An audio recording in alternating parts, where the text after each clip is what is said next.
lwaki tetugulawo ekintu kyebayitaani Namuyomba kuba oli bamuyitaani Namuyomba on the way okitegeera ne tutuuma Namuyomba. Kakati bwe tutuuma Namuyomba ne tukolawo brand eya Namuyomba. Omwana yali azannyanga Namuyomba. Omwana azannyanga Namuyomba ne tumutuuma nti gwagenda okukola nga Namuyomba. Okitegedde? Naye nga ye si ye Namuyomba comedy. Okitegedde? Kakati bwe tumuteekawo audience neepikinga nnyo Namuyomba comedy. Okitegeera?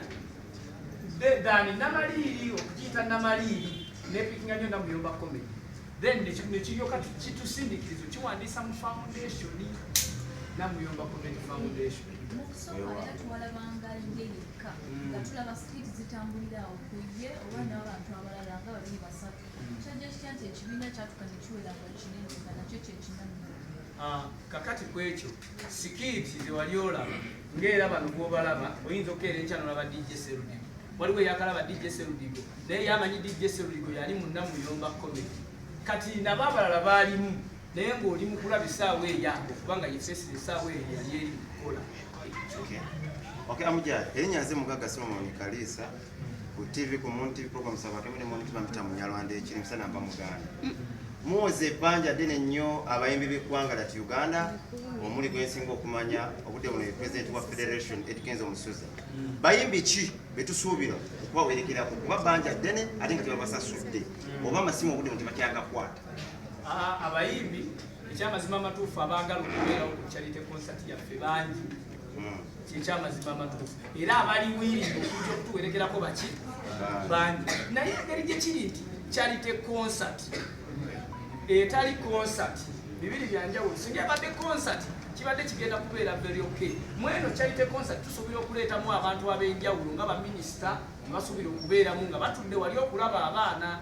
Kati minisita bw'abeera wali n'omukuba akayimba k'ebbaala ayinza okukitaputa obulalaga nabadde mmanyize kulaba concert y'abaana ate ndaba ekintu ekiri kitya. Sitegeeza nti abayimbi tebagenda kujja, bagenda kujja naye essaawa za leero sigenda kumentioningira gundi nti gundi kubanga basinga bonna baana.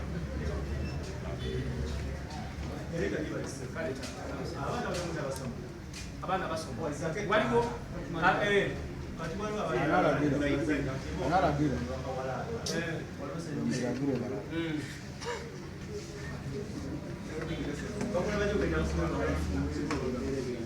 kakati okuddamu ansa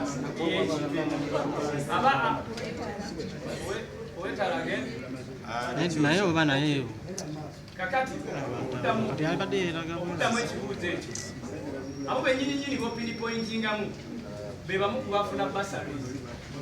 Essomero bwe likuwa basale kitegeeza litegedde ekiryozi. Essomero lituukira okuwa basale liba ligala nti omwana oyo ali talente nibaganyikiremu asomere wano era asoma bw'ati nga ne ssomero kubanga essomero limumanyi nti naabeera bw'ati kino kyekiri bwe kiti bamulabidde ku social media basale ne bazimuwa ng'ali bw'ati. Ekisembayo abaana bano bajjawa ngenda bazadde awe noyogera nabo oba bamufu. Abaana tuyina bonna tubalina.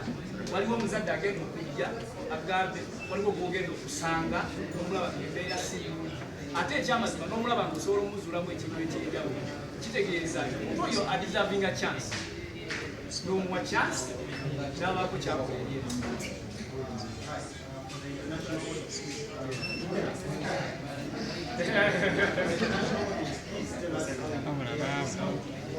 Sorry, national audience. So the international. Ali ku international. BBC. CNN. So far right now we have planned so many things. Like either way you see DIGESTIVE is doing some more music and we are planning to do more music internationally, not these local ones. It means that we are trying to tap the international market. We are trying to tap, other people are going to try to tap in the international market. We have the chiefs, they are singers, but right now they are not on the social media, but we are having them. They always sing, you understand. But we are trying to tap the international market. And the way we pick the talent, like this one is talent, this one. We have very many people out there. Someone can call you and say, this one you have found someone here. He's doing this and this and this and this. Please, can you allow this person to join your group? It means that we are going to invite that person. He or she comes there, show us something, so that we either allow him or her or no. You understand? But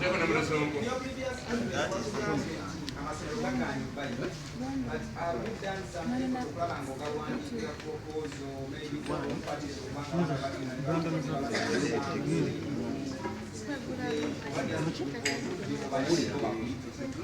statement tuyinza okubanga naye nga amasomero tegaganye Buganda kitegere tegaganye Buganda wabula gayinza okuba tegamanyi kiki kyemukolaki yensonga lwaki nakunywereraganye ensonga lwaki twataddewo sho y'emisana omusomesa oba dayirekita w'essomero gyasobola okujjamu n'alaba tomanya kubanga ab'amasomero ekyamazima amatuufu bo baagala kusooka kulaba tulaba ne oba omuwandiiki yeetaaga okusooka okulabako ekintu ekyo fizikale kyekiriwa Amujja twawoteddemuko sawa meka okuyingira sente mmeka show za mirundi emeka lunaku ki ebyo ebyessaawa awo ekino kiddemu ddala wali mu fiimu ojjukira okulabako atandika nayo era ebizibu bye wayitamu mu fiimu nga ozanya ng'otraininga okyalima oyinza otukyeyalingirako ku maybe sad story yo kutya somozi batikuwa okulaba nga oyisizaawo ekibiina kiri ekyannamuyoza somozi batikuoyita mu bwomu what I would suggest kwekyo ekyo kyandibadde kya one on one kakati nze mbuuza nga Namuyomba comedy abaana gye baleeya balina talents naye nga atya okutandika kati mumubazuula mutya era omwana oyo mu advice just in case ayagala okubegattako ekisooka tetulina ngeri gye tugenda kumuzuula gyali eyo okugjako ng'afunye engeri gya tukontaktinga bwatukontaktinga it's very easy okutujoina just tukontaktinga tukugulira process your contact once again contact number